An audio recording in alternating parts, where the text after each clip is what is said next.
In this video, I'm going to show you how to fix CapCut Business Creator Mode option not showing. So this is the option that I'm talking about.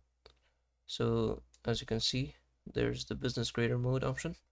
So if you can't see this option, this probably means that you're using a higher version of CapCut or a more newer version. So you can find this option on older versions because in more recent modern versions of CapCut, they separated it and now it's called CapCut Commerce Pro. So if you want to still use this old business creator mode option, you can do so, but it will have to be on Android because it will be an easier process. So just click on Google and then over here search for up to down. As you can see, I have it right here. And then click on the first website, click on the search bar, and then search for CapCut. And then click on CapCut.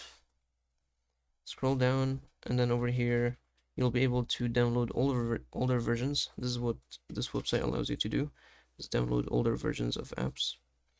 There is going to be ads, so watch out for that.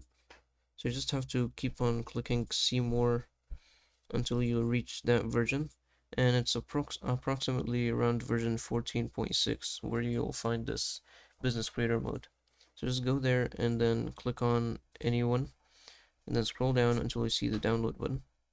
And this is for Android only because it downloads as .apk. So if you're on iPhone, it's not going to be able to work with this method, but it is for Android. So if you found this video helpful, please don't forget to like and subscribe.